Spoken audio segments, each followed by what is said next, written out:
Ya, terima kasih. Yang pertama, tentu saya mengajak semua pihak untuk mari kita menghormati proses hukum. Beberapa hari, bahkan sampai hampir 2 bulan ini, kita terus berbicara tentang sudut pandang masing-masing.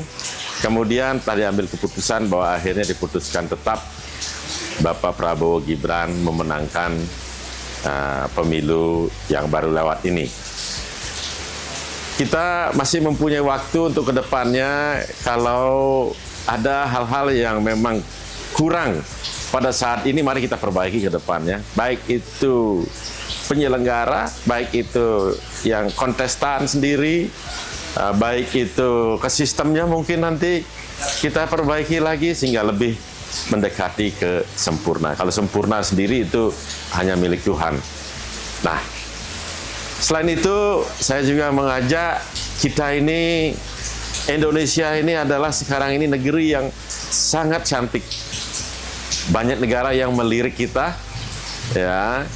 Kemudian juga kita sekarang melihat kondisi dunia yang mau tidak mau kita akan terpengaruh oleh perang di jalur Gaza, kemudian perang Ukraina yang belum berakhir juga dengan Rusia, ada potensi-potensi malah melebar.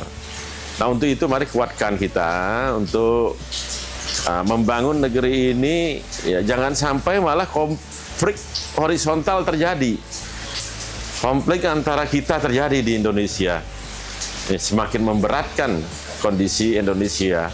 Yang paling nanti menderita tentu bukan rakyat yang menengah atau atas, tapi yang paling menderita adalah rakyat kita yang masih di bawah, kelas bawah, yang itu justru kebanyakan orang di Indonesia. Karena selalu dimanapun di negara berkembang, pasti penduduknya adalah piramid. Yang kayanya paling kaya di atas, semakin, dan ini bahkan banyak sekali rakyat yang paling bawah ini akan mengenai dampak daripada kalau kita tidak menjaga kerukunan kita. Mari kita bekerja bersama-sama, guyup bersama-sama. Ya, kalau beda pilihan, biarkan kemarin saja beda pilihan. Kedepannya kita guyup. Kalau mau beda pilihan lagi, 5 tahun lagi kita beda pilihan lagi. Ya, berjuang lagi. Ya, sama seperti Pak Prabowo. Pak Prabowo sendiri keempat kalinya dalam ikut pilpres ini. Beliau selalu legowo, kalah, mengakui, kemudian selesai, ikut lagi, kalah lagi, ikut lagi, kalah lagi, ikut. Akhirnya beliau memenangkan ini.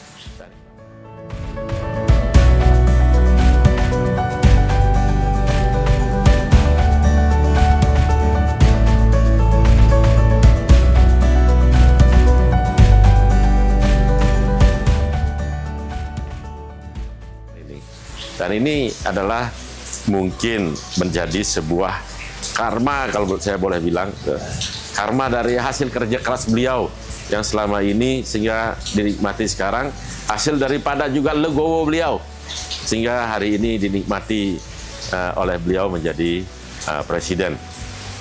Itu yang saya harapkan. Ya, tentu bimbingan dari Pak Jokowi juga sangat diperlukan, karena kita tahu negeri Indonesia ini cukup berhasil dalam 10 tahun kepemimpinan beliau. Bahkan tidak kita dalam negeri saja mengakui, sampai internasional mengakui. Ya, tentu juga tim ekonomi sangat kuat. Ada Pak Erlangga Hartarto, Menko Perekonomian, yang selalu menjaga stabilitas daripada perekonomian kita. Sekarang aja kita tahu bahwa negara lain berkonstruksi dengan adanya perang Iran ke Israel, di mana mata uang mereka turun drastis, sementara kita dibanding dengan negara Asia turunnya sedikit. Ya, IHSG juga nggak terlalu terpengaruh, jadi perekonomian kita dianggap cukup baik-baik saja. Kita lihat jaga-jaga ke depannya lagi untuk ketika meluas lagi pertempuran ini. Mudah-mudahan berakhir sampai di Iran saja.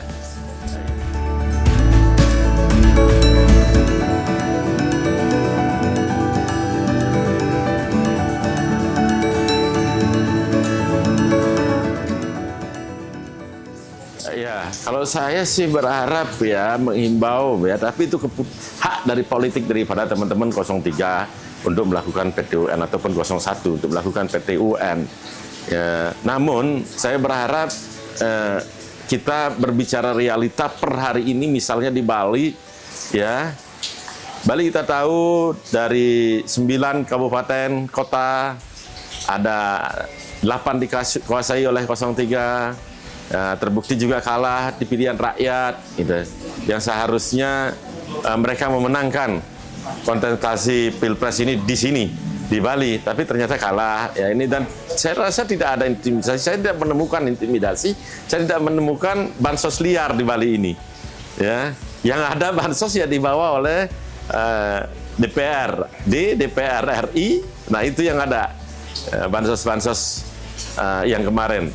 Jadi kalau saya lihat, jumlah daripada DPRD-nya, jumlah daripada DPR RI ini jelas adalah lebih banyak dari 03. Nah, saya melihat tidak ada intimidasi, tidak ada bansos. Jadi mari kita legowo dengan pilihan rakyat, dan kalaupun nanti seumpamanya kemenangan ini adalah kemenangan, sebenarnya kemenangan mutlak rakyat.